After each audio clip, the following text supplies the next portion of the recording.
Oke, jadi kembali lagi bersama Ruang Saham di Market Update bulan Mei ya. Hari ini bukan what's going on in the market karena ini adalah awal bulan yang baru. Dan di setiap awal bulan yang baru kita akan adain yang namanya market update. Buat teman-teman yang belum tahu apa itu market update, jadi market update itu adalah eh, bisa dibilang analisa dari Ruang Saham untuk 1 bulan ke depan, ya apa aja yang teman-teman butuh perhatikan dari IHSG, dari Dow Jones, kemudian dari komoditi. Nah, nanti kita akan bahas secara lengkap hingga tuntas ya apa aja yang teman-teman harus perhatikan gitu. Apalagi di bulan Mei ini bisa dikatakan salah satu bulan yang memasukin bearish season. Oleh karena itu, teman-teman harus melakukan persiapan di bulan Mei ini ya. Semua kesempatan untuk profit itu pasti ada meskipun di bearish season. Tapi bagaimana teman-teman bisa jeli melihat kesempatan tersebut.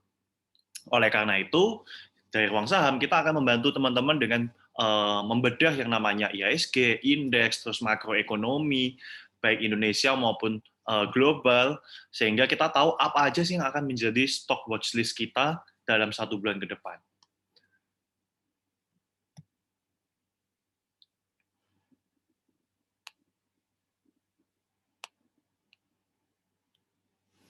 Oke, jadi kita langsung mulai aja dari Dow Jones atau sentimen global dulu ya. Secara pendapatan pribadi di US itu melonjak 21,1% dari bulan Maret sehingga bulan April ya teman-teman. Jadi bisa dikatakan, jadi ada peningkatan lonjakan dari bulan Februari ke bulan Maret ya teman-teman. Dari bulan Februari ke bulan Maret, karena bulan April biasanya akan dilaporkan di awal minggu dari bulan Mei ini gitu. Jadi untuk bulan April rata-rata reportnya belum banyak yang keluar ya. Jadi nanti kita juga ada pembahasan seperti PMI, kemudian ada juga indeks keyakinan konsumer. Nanti yang untuk Indo itu juga masih belum banyak terupdate, tapi kita akan coba forecast. Oke? Nah, dari berita ini kita bisa lihat bahwa sebenarnya US itu bisa dikatakan mengikuti China yang terus-menerus ekonominya terus berputar. Ya, ekonomi terus berputar dan teman-teman pasti tahu ya kan, kalau misalnya Dow Jones itu udah naiknya kenceng banget ya, S&P 500 juga naiknya udah kenceng banget, dan bisa dikatakan ya mereka ekonominya lebih cepat pulih daripada Indonesia yang masih bisa dikatakan terakhir Q1 masih bisa dikatakan resesi, nanti Q2 baru targetnya untuk bisa lepas dari resesi tersebut. Nah, tapi di satu sisi, ketika kita melihat, oh, pendapatan pribadi mereka bisa naik, berarti ekonomi sudah berputar, apakah itu good news atau bad news? Di satu sisi, ada yang mengatakan, this is not going to end well, yang dimana dikatakan oleh bilioner Leon Cooperman, mengatakan bahwa stock market will be lower a year from now. Yang dikatakan berarti stock market di US diprediksi akan cenderung turun kembali. Ya, jujur kalau kita lihat posisinya sekarang udah all time high terus. Jika memang ada penurunan koreksi normal atau sideways itu akan jauh lebih baik gitu. Tapi kalau turunnya terus menerus, nah itu akan berbahaya untuk market US dan bisa jadi pertanda baik ataupun pertanda buruk untuk IHSG. Nah, secara The Buffett Indicator adalah salah satu indikator yang bisa dikatakan beberapa kali hit kapan market itu akan kembali turun ya. Seperti di titik-titik tertentu kita bisa lihat ya. Nah, kita bisa lihat di sini akhirnya turun, kemudian di sini akhirnya crash turun lagi. Nah, teman-teman bisa cek coba di Google nanti ya, The Buffett Indicator, di sana udah banyak penjelasan kenapa kok kita juga harus memperhatikan rasio ini gitu. Nah, saat ini Buffett Indicator ini udah mulai masuk tahap warning, yaitu di area 200%. Ditakutkannya adalah akan kembali terjadi penurunan seperti ini. Ya, akan terjadi penurunan seperti ini. Nah, itu yang berisiko di pasar saham Amerika. Tapi beberapa, saya juga pernah bahas di story Instagram, kalau teman-teman pernah lihat waktu saya lagi bahas yang namanya The Buffett Indicator ini, saat itu saya juga pernah lihat ada salah satu presidir ya, salah satu presidir dari emiten finansial yang mengatakan bahwa dia setuju banget dengan market akan bullish terus. Nah, tetapi beberapa juga ada yang pesimis akan turun. Apalagi saat ini Amerika juga bisa dikatakan lagi yang namanya Presiden Joe Biden lagi mau melakukan yang namanya peningkatan tax, ya, yang dimana kalau udah ada peningkatan tax biasanya trennya lebih buruk gitu. Jadi teman-teman untuk yang US stock masih harus berhati-hati. Nah, will President Biden new tax proposal stop the market rally? Nah, jadi ada potensi sebenarnya ketika taxnya udah benar-benar diajukan dan udah disepakati, nah itu bisa jadi sentimen yang cukup buruk untuk stock market gitu. Nah, Dow Jones sendiri yang kiri atas ini bisa dikatakan dari market update lalu ya, yang dimana kita memprediksi bahwa Dow Jones masih akan kuat untuk naik dan bikin all time high di area 34.000 dan teman-teman bisa lihat 34.000-nya udah tembus, masih ada potensi dia akan sideways di area 33.874 ini dan ada support trend line masih. Dan kalau kita lihat tren jangka besarnya, kalau kita zoom out lagi lebih besar, maka kita bisa melihat bahwa tren dari Dow Jones ini naiknya udah kenceng banget. Ya, naiknya udah kenceng, tapi ini yang garis di sini itu bisa dikatakan sebagai secondary trend. Ya, kalau primary trendnya dia masih uptrend banget. Gitu. Jadi ketika patah ini, teman-teman harus perhatikan, tapi trennya sebenarnya masih naik. Gitu. Nah, teman-teman bisa lihat untuk Dow Jones sendiri, sebenarnya posisi saat ini tuh ada 3 opsi ya, yang dimana antara sideways, uptrend ataupun downtrend ya. Tapi posisi saat ini kita bisa melihat ada garis trend line yang akan menjadi salah satu titik krusialnya.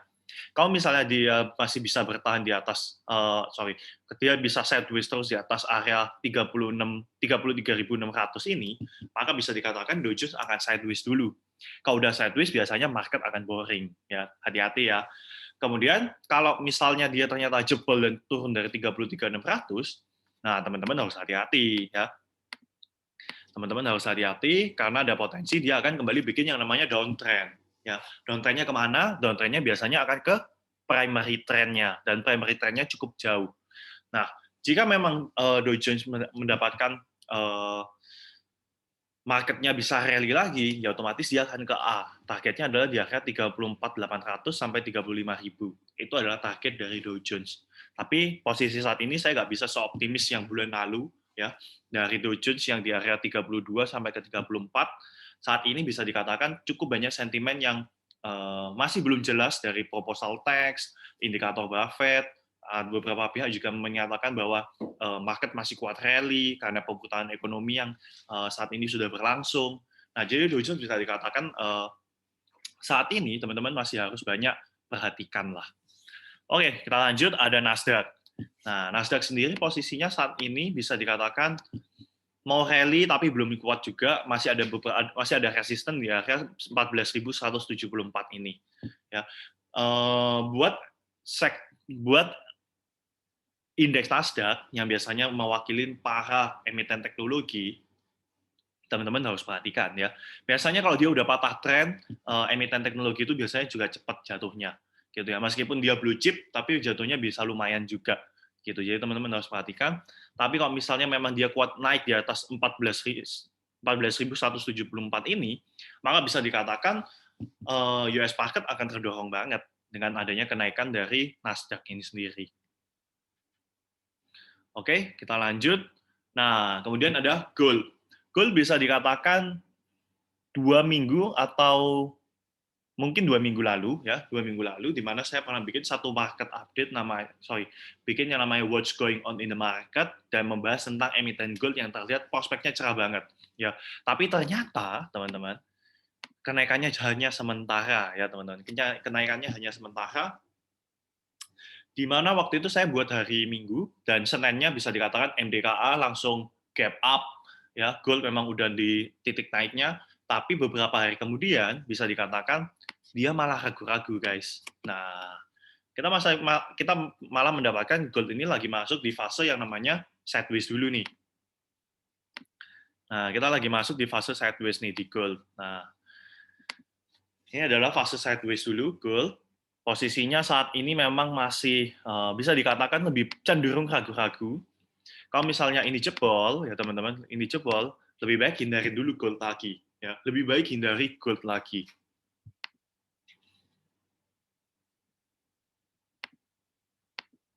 Nah, jadi posisinya seperti itu untuk gold. Ya, jadi memang sebelumnya terlihat prospeknya masih bisa up, tapi saat ini dia lagi bisa dibilang testing support, tapi tren untuk jangka pendeknya udah patah. Oleh karena itu kita harus hati-hati. Bukan berarti dia nggak ada potensi, dia bisa rebound. Ya, jadi habis dari sini, kemudian besok up. Nah, ada potensi pasti semua ada kemungkinan di pasar saham gitu. Tapi sebagai investor retail, tentu kita harus mempersiapkan keduanya. Ketika naik ya itu good news buat kita dan kita harus cari kesempatan untuk bisa dapetin profit. Tapi kalau misalnya dia turun, ya kita harus siap-siap dulu dong. Kapan kita harus out, kita harus pegang cash dulu daripada pegang emiten yang berhubungan dengan gold. Kemudian ada oil. Minyak bisa dikatakan kemarin Kamis dan Jumat kenaikannya lumayan kencang, ya apalagi dua emiten yang berkorelasi banget yaitu ELSA dan MEDC. Ya, dua emiten ini dua emiten yang cukup berkorelasi dengan minyak. Dan minyak terlihat saat ini trennya masih akan ke arah $70. Ya, trennya masih akan ke $70. Dan layaknya sebuah uptrend yaitu diikutin kenaikan, penurunan, kenaikan, penurunan. Jadi support resist, support resist, support resist ya teman-teman. Dan bikin yang namanya higher low, higher high, higher low, higher high. Nah, dengan posisi seperti itu akhirnya oil bisa rally ke area $70. Yang dimana pastinya ELSA dan MEDC adalah dua emiten yang pasti akan terdongkrak karena oil ini. Gitu. Oke, jadi oil bisa jadi salah satu pilihan teman-teman, ya teman kalian harus pantau. Kalau kita dari tim Kuang Saham, kita udah masuk, ya kita udah masuk di MEDC dan harganya di area 595, 595 sampai 600 itu adalah area entry kita, gitu. Dan MEDC sekarang kita cek ya. Kemarin Jumat itu MEDC naik, ya jadi posisi kita floating profit, yep benar. Jadi kita masuk di area 595 sampai 600 dan sekarang ada floating profit sekitar 8 sampai 10% gitu. Buat teman-teman yang belum masuk, kalian harus perhatikan kalau ketika oil lagi drop dan MEDC ELSA lagi koreksi normal, baru kalian ikutan masuk di posisi itu. Ya, jangan gegabah, jangan FOMO langsung hajar posisi sekarang. Ya, posisi saat ini kalau kita di ruang saham karena kita udah entry dengan titik yang tepat, otomatis kita sekarang udah bisa mainin yang namanya trailing stop. Ya, sekarang kita udah floating profit 8 sampai 10% di area 670. Kalau misalnya turun bisa di bawah 640, 635, kita bisa langsung lepas dengan posisi masih profit. Nah, tentu saja jauh lebih aman gitu loh teman-teman. Tapi jangan sampai kalian langsung hajar, ternyata turun karena indeks oil masih koreksi lagi. Nah, teman-teman harus perhatikan itu di pasar saham ya. Momentum itu penting banget. Kemudian nikel. Nah, nikel menjadi salah satu komoditi yang paling favorit setahun terakhir ini. Dan good news-nya, saya pernah share di Telegram dari Ruang Saham yang free channel. Nikel itu menarik banget, guys ya. Tapi memang Antam, Inco, dan Harum itu ketarik turun karena IHSG. Akhirnya ketika IHSG hijau, boom. Langsung Antam, Harum, Inco, semuanya rebound. Itu karena dari komoditas nikel. Komoditas nikel kalau kita mau lihat target price-nya, sebenarnya masih di area garis biru ini. Nah, area garis biru ini bisa dikatakan sebagai target pertamanya aja. Kalau memang masih kuat naik, ya akan jauh lebih baik. Ya, pasti akan jauh lebih baik. Nah, teman-teman bisa mulai incar, tapi hati-hati, beberapa emiten nikel itu ada yang bikin gap. Ya, dan beberapa juga membentuk yang namanya common gap. Kalau udah ngomong common gap, berarti biasanya bisa ditutup dulu. Nah, buat teman-teman yang nggak tahu gap itu ada apa aja, kalian boleh langsung cek di YouTube dari Ruang Saham. Ya, di sana nanti teman-teman bisa temuin video 4 tipe gap atau 4 macam gap. Nah, kalian harus pelajarin itu breakaway gap, common gap, runaway gap, dan exhaustion gap. Ya, karena itu penting banget, apalagi melihat market dari bulan Januari yang kurang stabil dan sering bikin gap. Dengan kalian mempelajari itu bisa sangat membantu kok. Oke? Kemudian dolar. Kalau tadi kita udah sempat bahas gold, yang biasanya berkorelasi dengan dolar, ya teman-teman, kalian harus tahu ya dolar dan gold ini punya korelasi yang tinggi. Ketika dolar up, biasanya gold itu turun. Ya, ketika gold naik, biasanya dolar itu turun. Nah, Kalau tadi kita udah bilang gold itu kecenderungannya adalah melemah dengan posisinya yang saat ini lagi sideways, itu akan berkebalikan dengan dolar, di mana dolar akan mulai menguat. Dan target dari dolar saat ini terdekat di 91, kalau memang bisa naik lagi ke 92.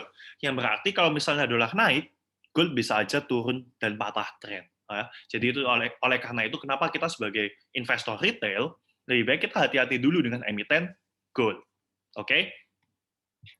Yang ketiga ada, sorry kok yang ketiga. Kemudian ada TINS, ya, TIN atau timah, teman-teman.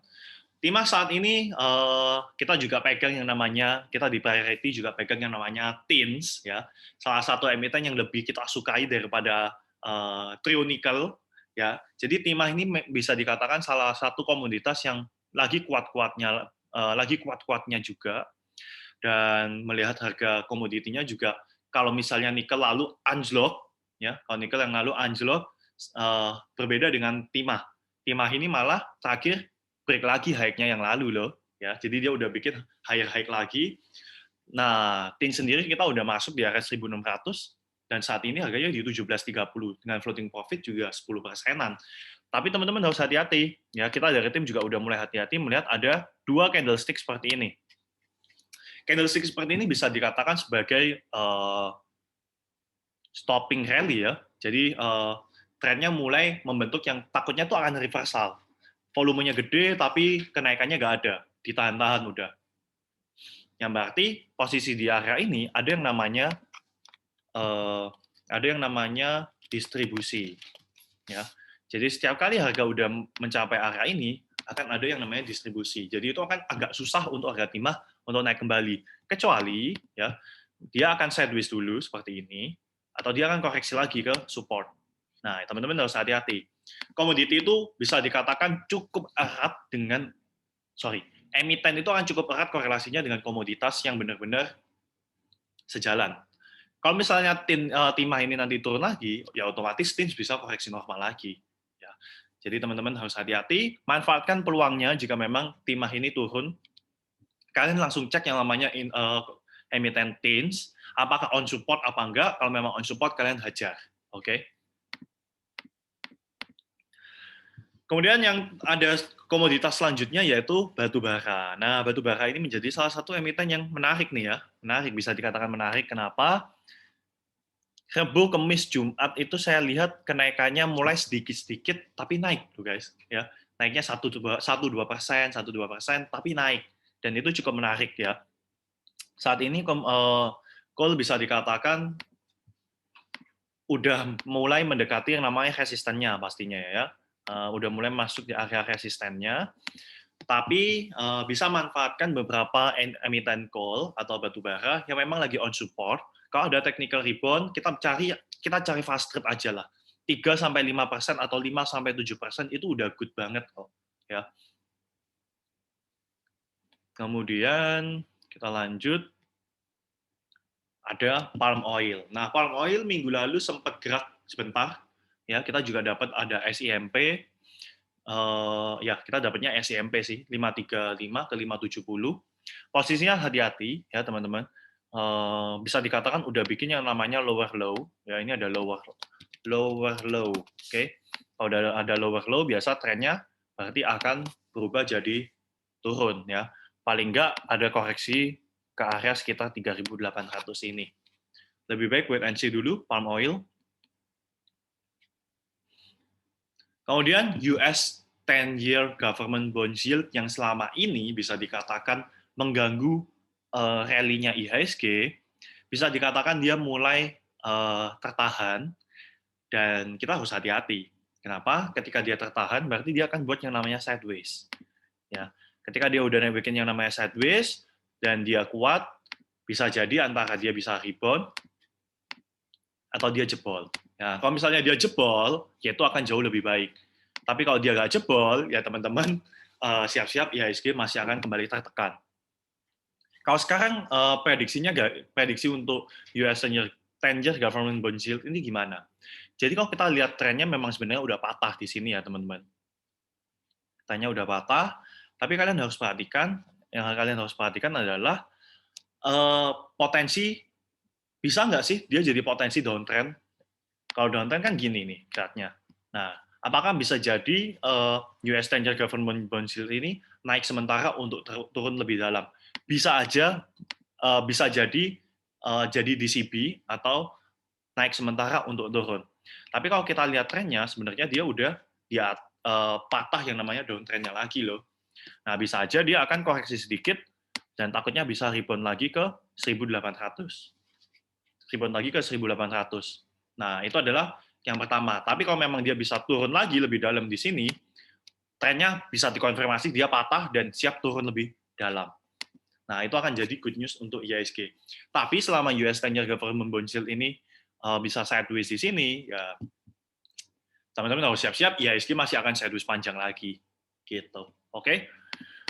Kita lanjut masuk di sentimen nasional. Oke? Jadi sentimen nasional saat ini bisa dikatakan kuartal 1 2021 realisasi investasi Indonesia mencapai 219,7 T. Dan itu tumbuh 6,9%, good news banget. Kemudian ekonomi kembali berputar, jumlah uang beredar di masyarakat per Maret 2021 mencapai 6.888 T. Nah, nilai itu bisa dikatakan udah tumbuh 6,9%, teman-teman. Nah, jadi perekonomian di Indonesia itu sebenarnya udah mutar juga, tapi memang belum maksimal ya. Indeks keyakinan konsumer terakhir saya pernah posting di Instagram ya. Indonesia tuh masih di sekitar angka 93, yang dimana bisa dikatakan bagus ketika indeks keyakinan konsumer itu naik di atas 100 gitu. Dan target dari pemerintah yaitu di kuartal 2 ini kita udah bisa yang namanya lepas dari resesi. Kemudian BPS neraca dagang Indonesia surplus 1,57 M, good news banget. Dan kemudian ada survei Bank Indonesia keyakinan konsumen membaik pada Februari 2021, tapi belum cukup, ya, belum cukup karena masih di bawah 100. Untuk ini beberapa data masih sama seperti yang lalu, ya, tapi teman-teman sebagai pengingat aja, ya, karena beberapa data memang masih untuk yang bulan April itu baru akan rilis di minggu depan atau minggu-minggu ini gitu. Jadi saat ini kita masih pakai data yang lama. Nanti jika ada data baru, kita akan up di story dari Instagram aja, oke? Jadi unemployment rate-nya sebenarnya terakhir itu di bulan Februari masih kencang, ya. Hopefully ada laporan terbaru bisa turun. Manufacturing PMI Indonesia bisa dikatakan masih kuat untuk naik, ya, masih kuat untuk bisa naik terus. Tapi jangan lupa pasti ada titik di mana dia akan kembali turun. Dan begitu pula dengan Amerika. Ya, Amerika itu udah diprediksi dia udah mencapai titik tertinggi dari manufacturing PMI-nya. Dan beberapa kuartal berikutnya diprediksi akan turun perlahan-lahan. Tapi hal tersebut udah bisa dikatakan sebagai normal. Kemudian COVID-19 terakhir itu masih up terus. Game changer kita masih sama, vaksinasi yang terus berjalan. Inflasi masih data yang terakhir Maret, ya. Dan ISG 10 tahun terakhir, ya, 10 tahun terakhir. Bulan Mei bisa dikatakan bulan yang cukup parah karena ada yang minus 0,8 di sini, ya. Tapi bisa dikatakan jumlah merahnya itu hampir sama kok seperti April, ya. Hampir sama, jadi cuma totalnya 4, ini juga 4. Nah, posisinya ya teman-teman, posisinya April kemarin bisa dikatakan IHSG itu kinerjanya naik dikit, ya. Jadi nih naiknya 0,17, naik dikit. Dan sebenarnya untuk Mei ini masih 50-50 banget apakah trennya bisa kuat untuk naik atau turun. Kalau pengalaman dari Ruang Saham sendiri, ya, bulan Mei awal itu biasanya 2 minggu pertama itu tren sahamnya cenderung turun. Tapi kalian boleh koleksi, ya. Kalian boleh koleksi bertahap tuh yang buat investing, cari blue chip yang lagi murah-murah, kalian boleh serokin. Nah, nanti mulai akhir bulan Mei sampai memasuki Juni, itu biasanya trennya udah mulai reversal. Nah, itu biasanya ya, nggak ada ilmu pastinya ya. Itu biasanya berdasarkan pengalaman. Oke, jadi di bulan Mei kita juga harus banyak persiapan. Bulan Mei kita harus banyak persiapan dan Juni biasanya akan jauh lebih baik. Begitu pula dengan Juli, dan baru akan lebih berat masuk di Agustus, September. ISG saat ini bisa dikatakan udah bentuk yang namanya suatu support, dan kita bisa lihat ya, ini tuh support. Oke, wait. sebelum kita bahas support, teman-teman harus lihat di sini tuh ada yang namanya gap. Dan ini menurut saya adalah common gap. Kalau kita udah bicara common gap, biasanya itu akan ditutup. Terakhir itu bisa dikatakan udah, IHSG udah mau nutup, tapi ternyata masih menyisakan sedikit, ya, masih menyisakan sedikit, gitu. Nah, ini tuh common gap, jadi biasanya tuh biasa masih ditutup dulu. Maka potensi kita melihat ada dua potensi dari IHSG, yaitu ini titik A, ya, ini titik B, ini titik B.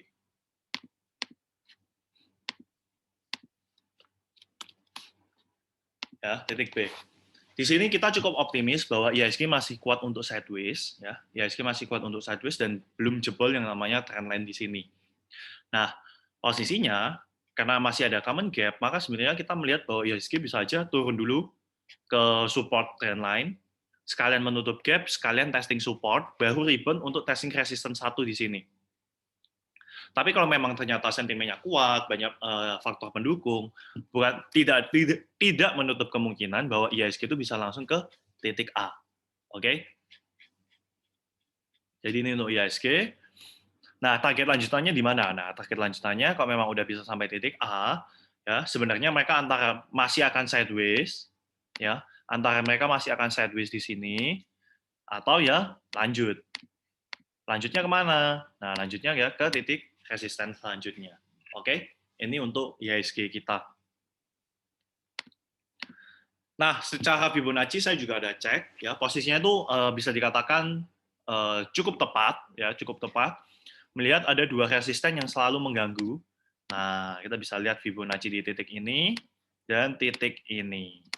Oke, hati-hati kalau secara Fibonacci, jika IHSG nggak bisa menutup nggak bisa berada di area level atasnya, ya otomatis dia akan turun lagi ke sini.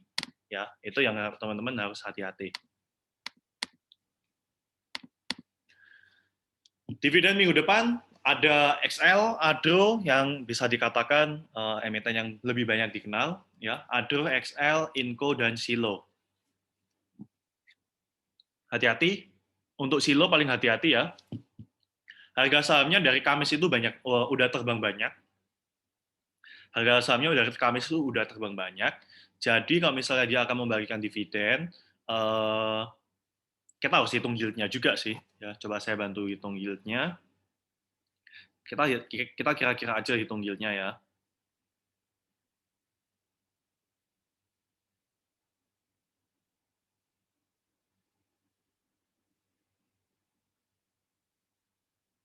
Yieldnya kecil sih, 1,6%, tapi melihat kenaikannya yang terakhir naiknya cukup banyak, kalian juga harus hati-hati lah ya. Jangan karena melihat ada dividen terus kalian hajar. Kalian harus perhatikan dividen yield-nya berapa. Nah, itu juga kita pernah bahas di YouTube dari Ruang Saham ya. Kita bahas dua video. Yang pertama itu cara menghitung dividen yield. Kenapa kok kita harus hitung dividen yield? Biasanya kalau misalnya emiten itu udah keluarin dividen yield-nya, misalnya sebesar 3%, biasanya ex-date-nya juga penurunannya sebesar 3%, paling tidak. Nah, itu cara menghitung dividen yield, saya udah pernah share. Kemudian yang kedua itu adalah ciri-ciri emiten yang akan jadi dividen trap. Nah, salah satunya kan harus cek historicalnya. Kalau setiap kali dia udah bagiin dividen selalu anjlok, ya teman-teman, lebih baik kalian harus perhatikan. Jangan jadi dividen hunter.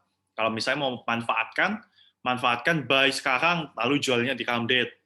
Atau kalau mau sehok, tunggu dia di ex date hancur-hancuran, baru kalian sehok.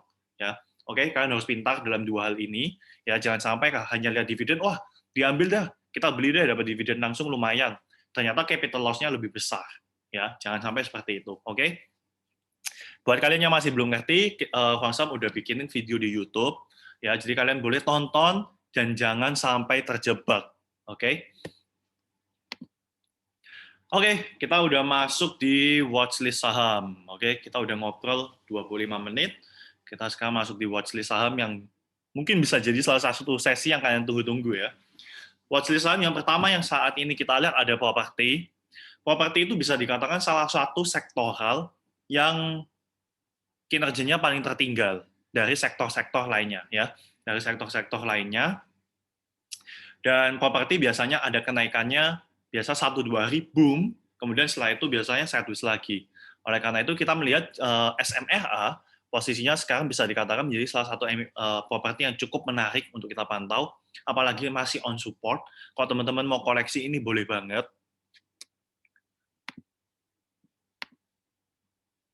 Selama dia nggak yang namanya jebol, ya selama dia nggak yang namanya jebol ini, ya area 970 ini, setidaknya dia masih akan kuat untuk naik ke 1060. Ya, melihat trennya juga sekarang masih naik kan? Nah, trennya juga masih naik nih. Harusnya dia masih kuat untuk rebound ke area 1060. Lanjutannya berapa? Lanjutannya mungkin di area 1160. Kemudian yang kedua, oke. Yang kedua komoditas ya, komoditi. Di sini saya kasih komoditas yang bisa dikatakan gorengan ya, ini gorengan atau third liner. Jadi buat teman-teman yang memang kalian nggak bisa pantau atau kalian mental dan psikologinya nggak kuat dengan emiten yang terlalu gorengan, jangan masuk ya, jangan masuk. By the way, ini semuanya disclaimer ya, semuanya disclaimer. Jadi semua keputusan ke teman-teman dan kalian bisa analisa ulang. Kalau memang cocok baru kalian masuk, oke? Apalagi yang kedua ini ya, komoditi yang namanya Kapuas Primagol atau zinc. Ya, emiten ini emiten dengan harga yang sangat murah, 145, atau kalau misalnya satu lot itu cuma 14.500. Jadi kalau biasanya untuk di markup dan markdown itu lebih mudah banget, teman-teman. Nah, tapi saya melihat ya dari tim Huang Sam di sini kita melihat bahwa komoditas utama dari zinc ini adalah zinc, timah dan silver. Ya, zinc, tin dan silver.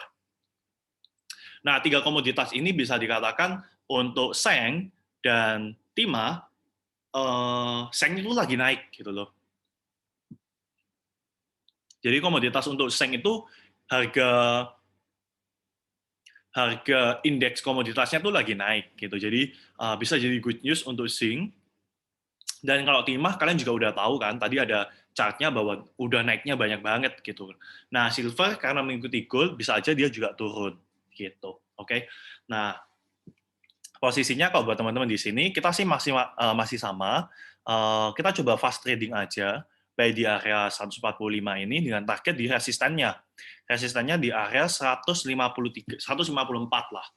Di area di 154. Kalau memang markup-nya kuat banget, ya hopefully bisa ke 170.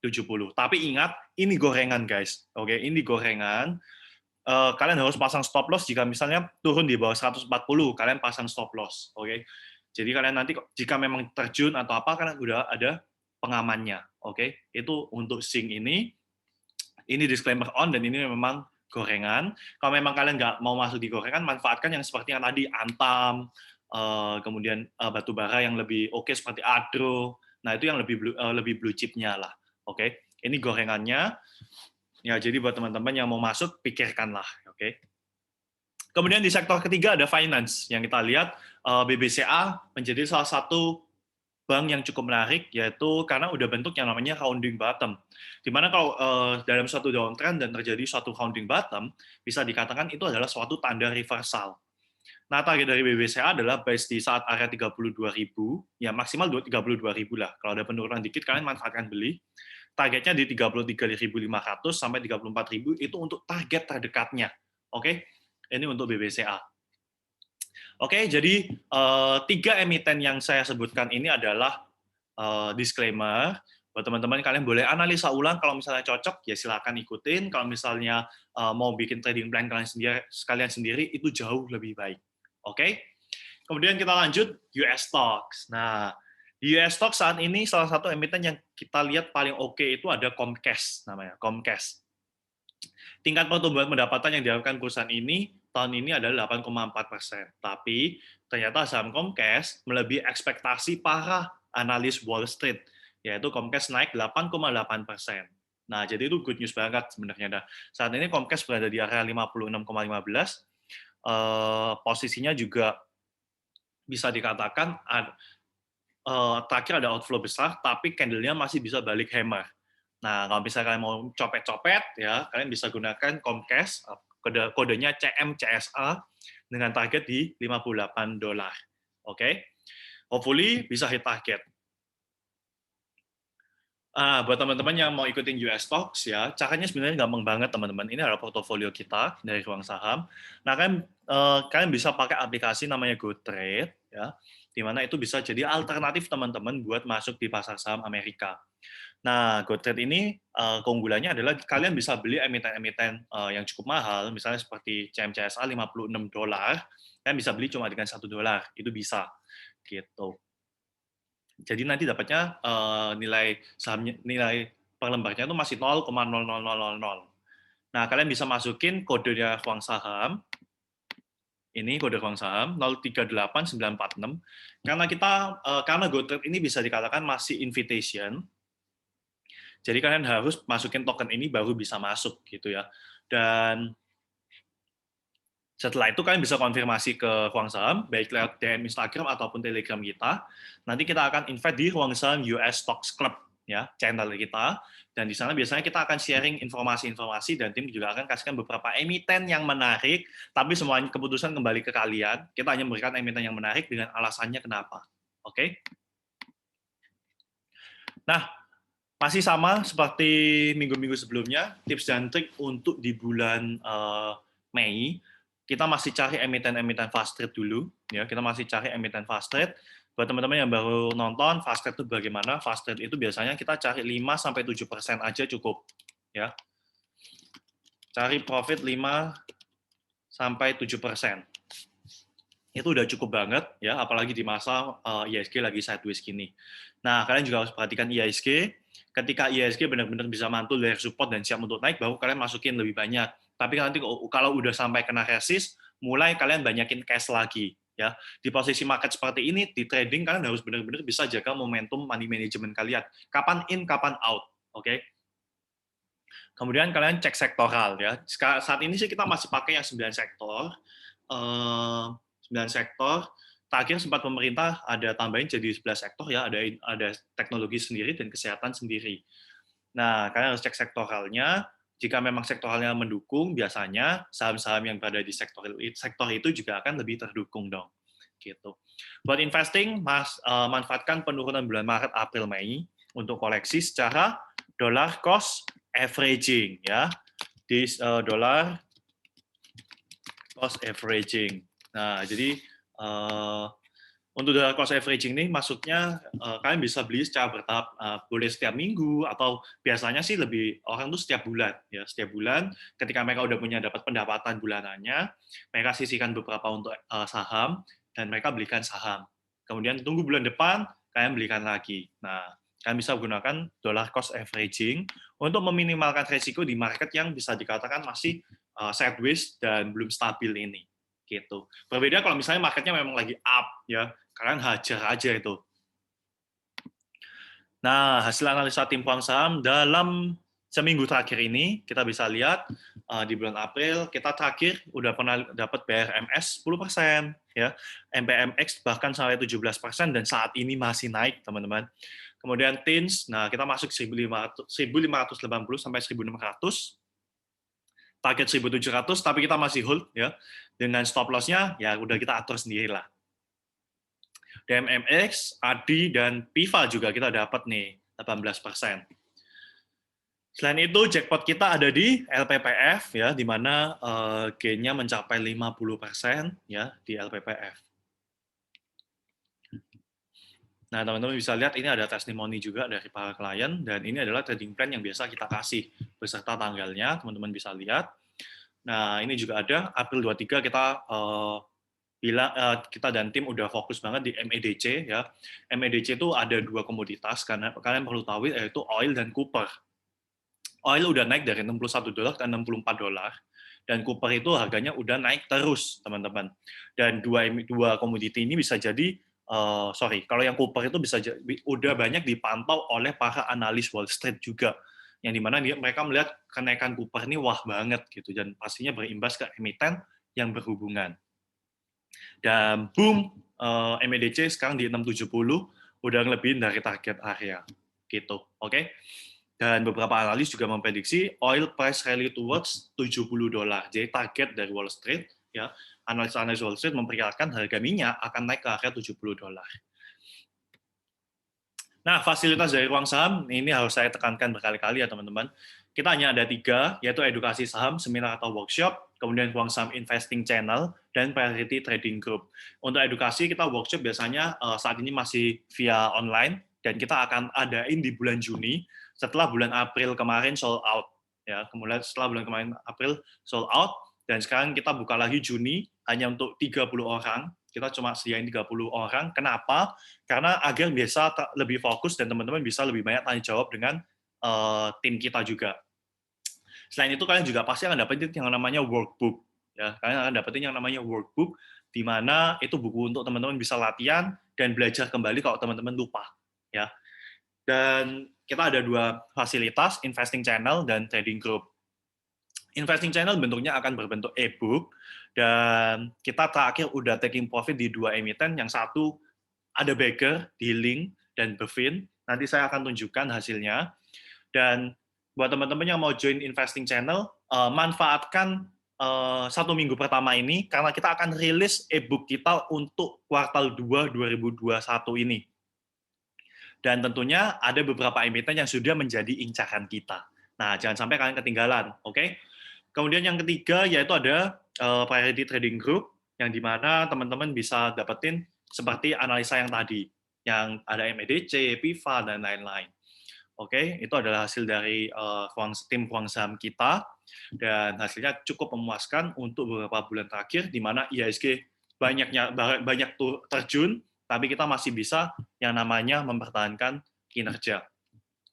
Win rate masih di atas 70%, kemudian kita udah bantu lebih dari 3.000 klien, dan telah mengedukasi lebih dari 1.500 orang.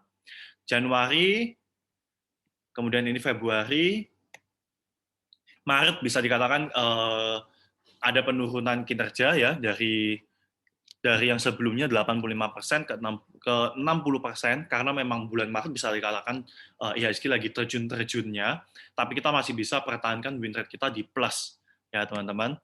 Dan April, nah terbaru nih buat teman-teman ya, saya belum share di Telegram ruang saham. Nah, April ini kinerja kita di 73%, dan kita bisa lihat LPPF mana nih? LPPF. Nah, LPPF di 37,5%. Ya. Jadi ini salah satu emiten terbaik kita bulan ini.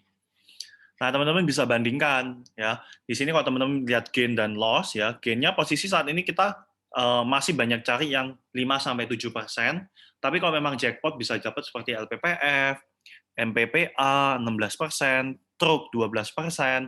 Nah, itu masih memungkinkan. Nah, tapi untuk yang merah kalian bisa lihat rata-ratanya masih di arah sekitar 3-5% aja untuk stop loss. Investing, nah kita udah taking profit di 2 emiten yang selalu kita tutupin, menaikkan range buy dan target link. Nah, posisi kalau kita pakai range buy baru, kita udah gain 41%. Tapi kalau kita pakai yang dari kuartal 3 2020 kemarin, maka kita masih bisa dapat harga di area 1.900-an tuh guys. Ya. Dan itu kalau kita cari gainnya itu udah lebih dari 100%. Kemudian ada Bevin yang masuk di Q1 kemarin dan udah taking profit di area 25%. Oke. Ini adalah kinerja dari investing dari ruang saham. Dan kita akan keluarin investing book terbaru 1 minggu ke depan ini, dan tentunya kita udah lirik ada 2 emiten baru yang cukup menarik buat teman-teman koleksi, melihat adanya sentimen dari manajemennya, aksi korporasi, dan kinerjanya yang cukup cantik. Ya, jangan sampai teman-teman ketinggalan.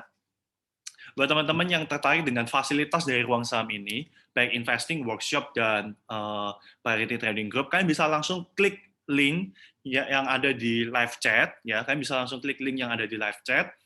Di sana ada admin dari ruang saham yang dimana akan membantu kalian, ya, di sana ada admin yang akan membantu kalian. Kalian bisa langsung isikan form tersebut dan nanti tim ruang saham yang akan kontak ke kalian. Oke? Nah, testimoni dari klien ruang saham, ya. Nah, teman-teman bisa lihat ini adalah testimoni asli di dalam grup. Nah, teman-teman bisa lihat ini hasil testimoni dari grup ruang saham. Oke, nah ini beberapa foto kerjasama ruang saham dengan sekuritas dan komunitas tentunya. Nah, tapi memang kita masih belum bisa adain offline event lagi seperti ini ya. Hopefully pandemi ini bisa cepat berlalu dan kita bisa langsung meet up ya, teman-teman. Dan selain itu, nah, market tidak selalu bergerak sesuai keinginanmu, oleh karena itu selalu lakukan persiapan. Hopefully webinar hari ini bisa membantu persiapan teman-teman untuk 1 minggu ke depan atau bahkan 1 bulan ke depan. Nah, beberapa tips ya, rajin dan disiplin melakukan analisa sebelum membeli, ya. Meskipun saya udah bantu carikan watchlist, tapi selalu kalian analisa ulang. Jika menurut kalian memang, masuk akal, kalian boleh ikutin. Kemudian tidak perlu FOMO, ya. Di pasar saham itu saya selalu katakan, ketika ada satu saham terbang atau 2 saham terbang, kalian nggak usah FOMO untuk ikutan buy, ya. Ada 700 emiten di pasar saham yang semuanya pasti kasih kesempatan untuk bisa dapetin profit. Cuma bagaimana kalian lihat kesempatan tersebut. Oke? Yang ketiga, helicopter view. Jangan hanya terlalu terpaku pada satu emiten, kemudian terpaku pada harganya aja, tapi kan helicopter view dari makroekonominya, manajemennya, kemudian kan bisa cek secara grafiknya dari jangka yang lebih besar. Dan terakhir, money management itu penting, apalagi di fase IHSG yang lagi sideways, kan harus tahu kapan in, kapan out, kapan lebih banyak cash, kapan lebih banyak saham. Nah, resiko itu muncul dari ketidaktahuan kalian, ya. Oleh karena itu, kalian harus tahu apa yang kalian lakukan dan terus belajar mengenai hal tersebut. Oke? Oke, thank you buat teman-teman yang udah nonton hari ini. Buat teman-teman bisa dikatakan dari bulan Januari sampai April ini bisa dikatakan bulan-bulan yang cukup berat, ya. Tapi kalian harus trust the process, terus belajar, jangan hanya fokus pada return-nya, tapi terus belajar, nanti return pasti akan mengikuti. Oke, nah jadi buat teman-teman, kita udah ngobrol 45 menit, ya, kita udah ngobrol 45 menit. Buat kalian yang ada pertanyaan, kalian bisa langsung DM Instagram dari Ruang Saham. Kita akan balas satu persatu ya, karena yang DM banyak banget everyday-nya dan kita selalu bantu untuk balas. Kemudian di Telegram kita ada di ini @winata_FPT. Saya lupa ingatkan ya, di Ruang Saham kita nggak ada yang namanya titip dana. Oke, kita nggak ada yang namanya titip dana. Dan saat ini tuh banyak penipuan berkedok titip dana, nggak hanya pakai nama Ruang Saham, tapi juga pakai nama komunitas-komunitas lain, ataupun bahkan pakai nama owner-ownernya sendiri. Ya, jadi kalian harus hati-hati. Buat teman-teman yang mau kolaborasi dengan Ruang Saham, baik dari webinar, IG Live, dan lain-lain, kan bisa langsung email proposalnya ke hello@ruangsaham.com. Oke, thank you buat teman-teman yang udah nonton. Jangan lupa likes, subscribe, dan share video ini jika memang berguna buat kalian. Dan itu tentunya akan membantu Ruang Saham banget. Oke? Thank you guys. See you on Wednesday. Kita ada konsultasi saham yuk via IG Live. Oke? Thank you.